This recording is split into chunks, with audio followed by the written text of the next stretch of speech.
I am King Mitchell.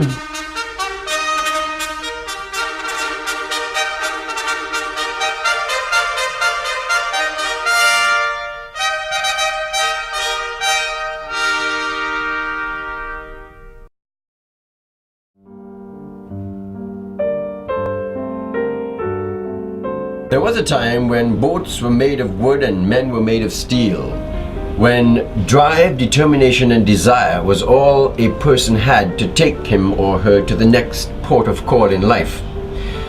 The documentary you're about to see is about such a man. His name, Augustus King Mitchell.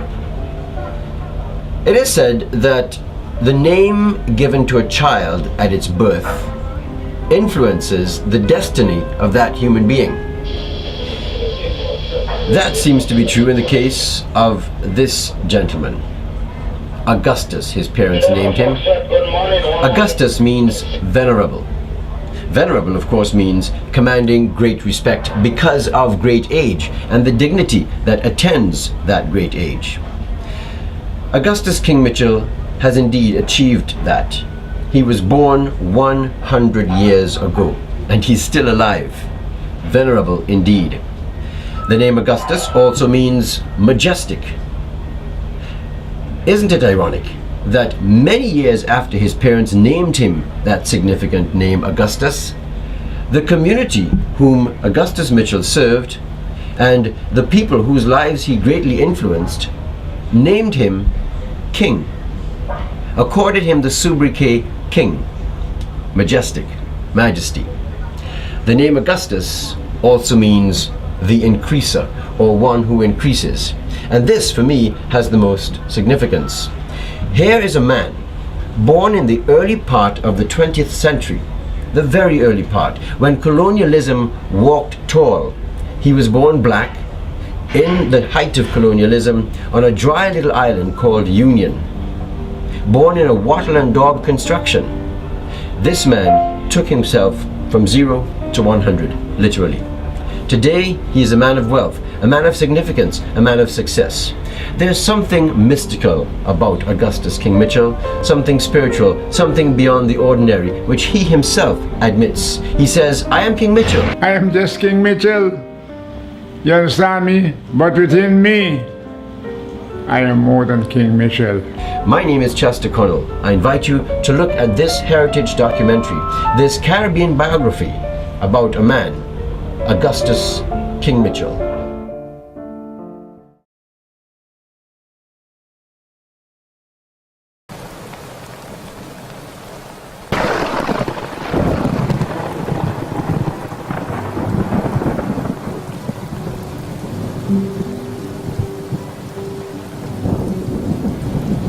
And I was born from a poor family.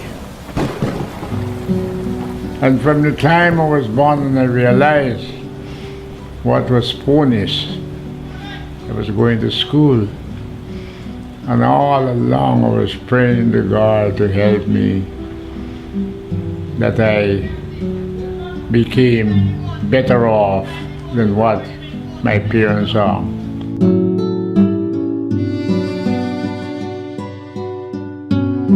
King Mitchell learned lessons of leadership early, including the art and power of delegation. In those days, we only have one school on the island, one schoolmaster from Barbados. His name was Mr. Archer. No other teachers, you know. I was a teacher from the time I was in Standard 1. And how it happened. In all the class, when the teacher come down and you have the blackboard and he set up the lesson in the class and he take the brightest child in the class, leave them to teach the others.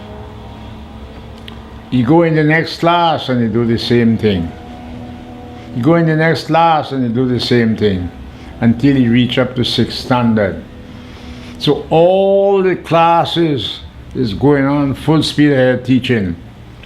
That's how we manage the school.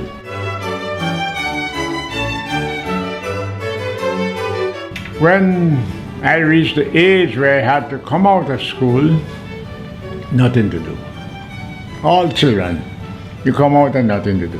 In 1929, he was given a rare opportunity to work in St. Vincent with a businessman, Hugh Keane, a Trinidadian who lived in St. Vincent and who conducted business here. The best thing in my life was that.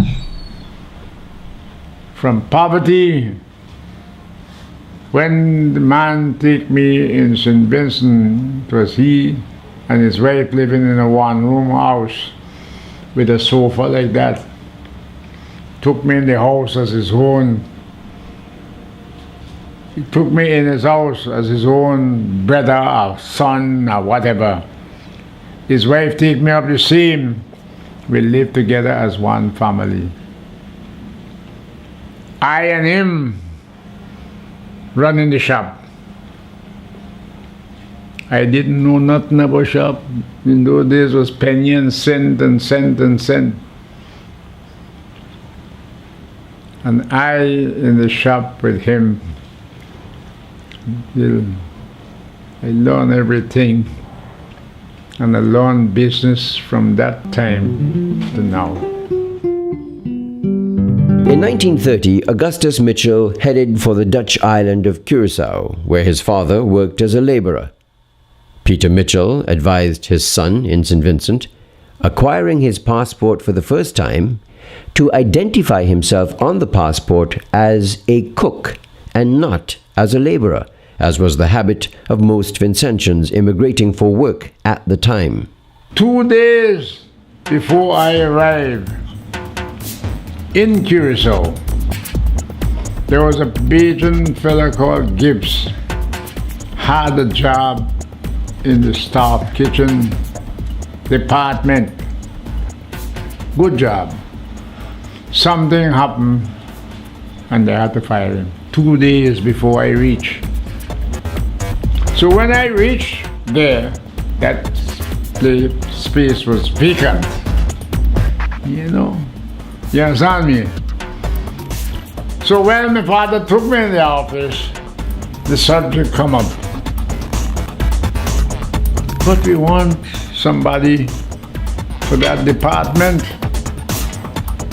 The office old fella just want to say, but that's a nice fella, that's a young fella, blah, blah, blah. They take me right away, push me in that job. A prestigious job. My salary was more than the people who were working in the field. My salary was more than my father's salary. The 17-year-old Mitchell and his father worked in Curaçao for 2 years before the company laid off a number of workers, including Peter Mitchell. He informed his son, Augustus, that he was returning to Union Island and suggested that he, Augustus, return with him. His young son resisted. I said, Papa, nothing would happen to me. I would take care of myself. He said, no, I can't go back home without you. Your mother will kill me to know I carry you and left you there. And my father tell me that. I make up my mind. I said, all right, Papa. I'll go. I go and tender my resignation and come home with my father. During the time I was there for all these 2 years, when I get my envelope every payday like everybody, I just hand it to my father. I didn't need any money at all. I got everything in the staff kitchen. Every time I get my payday, I just go meet my father, I give him to him. He is the one who used to save it. So when we get laid off and to come home, we got all that money. With money saved, Augustus Mitchell and his father returned to Union Island and established himself as an entrepreneur before the age of 20, with his very first business venture, the purchase of the schooner Radial. There is a boat running the trade between Union and St. Vincent weekly. bringing supply for the people in Union Island. That was the only connection between St. Vincent and Union, and the next little one used to run the mail. That boat was owned by Mr. McIntosh, Sidney McIntosh in Beckway. When we reached home, the captain who was running the boat tell us that the man would sell the boat. And that was my aim. I and my father the same time, we reach home today, tomorrow, with the same boat coming to St. Vincent, drop us in Beckway. Reached at night. Mr. McIntosh open up, you have our upstairs and downstairs. And he take us in. Cold weather. And we sit down. I told him my mission. He was happy. Yeah, you want to sell it. And we made bargain. And we bought the boat. My father and I.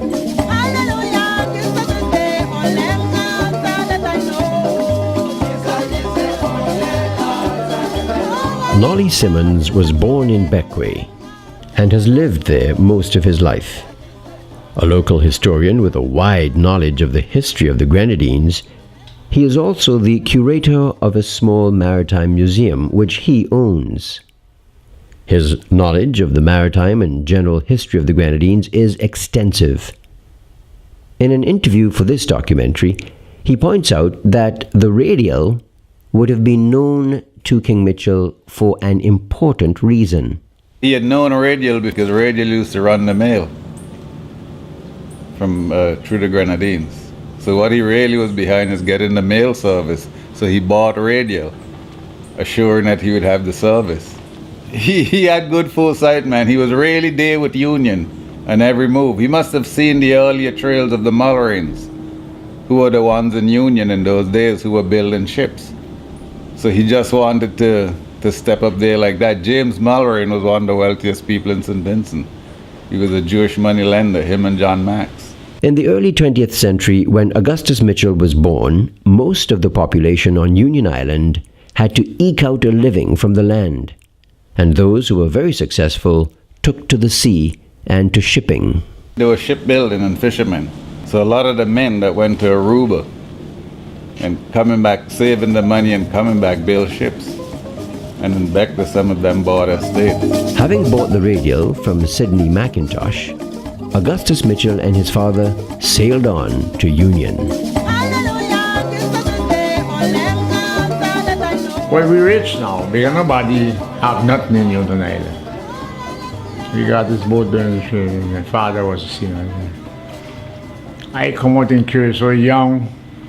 I leave all my friends and schoolmates, go to Curacao, come back, and meet them the same place, bare feet. They ain't get no walking day. You understand me? So I become like the big shot between them. So from that time, I realized I started to make children. My name is Adela James, the daughter of Augustus Mitchell. I was born in Ashton, Union Island, in a place they call Valley, 1932, the 27th of August. 2-3 children, 2-3 girls, young girls, and all the young girls. You know, you come out in Curacao, you're not like the boys that you leave there. You're above them and a good looking. So all the best girl was on my side. With his children in the care of his parents and extended family, the 22-year-old Augustus Mitchell decided to leave Union Island again to further secure his financial foothold. I was sensible enough to know I cannot stay in Union Island. I was sensible enough to know I must go out. the question of Guyana came in, that Guyana is a good place. Gold and diamond. I got all the history about it.